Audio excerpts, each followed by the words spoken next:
should use de-escalation techniques to gain voluntary compliance and avoid or minimize the use of physical force, and to continuously develop, update, and train officers in de-escalation techniques.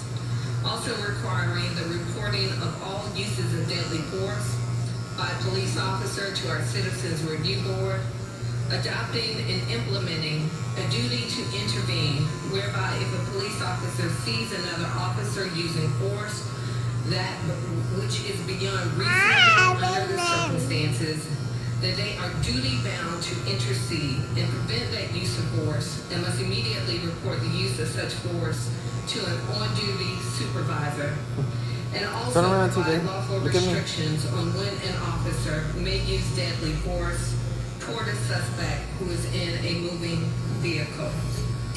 We understand in Atlanta and across the nation that this is the beginning of a great deal of work that lies ahead of us to make sure that we are doing all that we can do to protect our communities and to follow the principles that were set forth by the Obama-Biden administration on 21st century policing. It's very clear that our police officers are to be guardians and not warriors within our communities. We stand on the strong legacy of civil rights in this city and in this country. And it's for that reason I am also signing an additional executive order that will hopefully allow us, as we continue to grieve and show our frustration and anger as a nation, that will create the framework that will allow us to move to action. And in an effort for us to develop a succinct appeal for human rights, I am signing an administrative order that will convene a body to begin to succinctly articulate our grievances and what we see as our solutions. We hope that this will be a framework in Atlanta and possibly the nation. The actions that I am taking today are a continuation of criminal justice reform efforts that I began at the beginning of my administration as mayor, which have included the elimination of cash bail bonds in our city.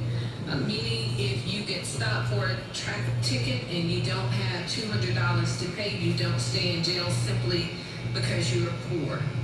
It's also meant that we have asked our City Council to reallocate a significant portion of our corrections budget towards community-based programming. Because after we closed our detention center to ICE, it gave us an opportunity, along with the elimination of cash bail bonds, to begin to reimagine and to begin the work to transform our city jail into a center of equity, health, and wellness. And I believe that it is more important than ever that we continue that work in earnest.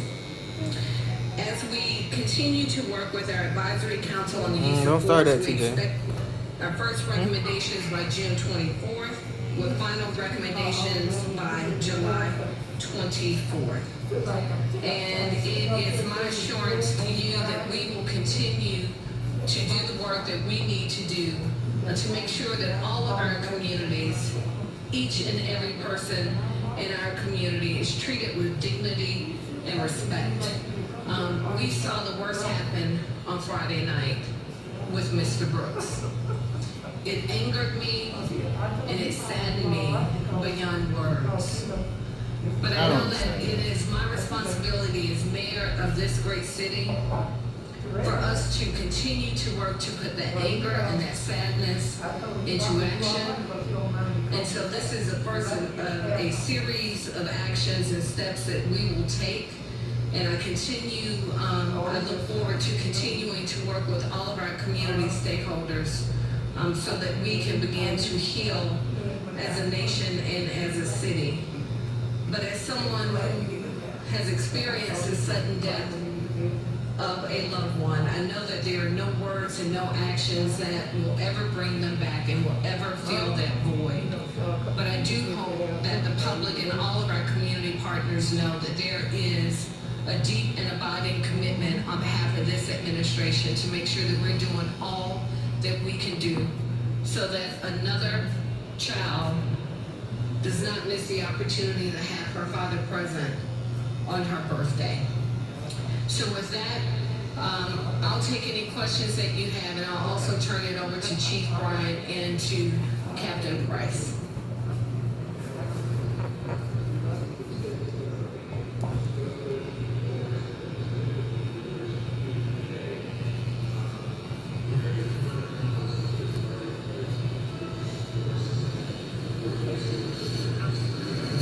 So let me just say, based on what we saw happen on Friday, it became abundantly clear very quickly that there's a need for us to take an immediate look,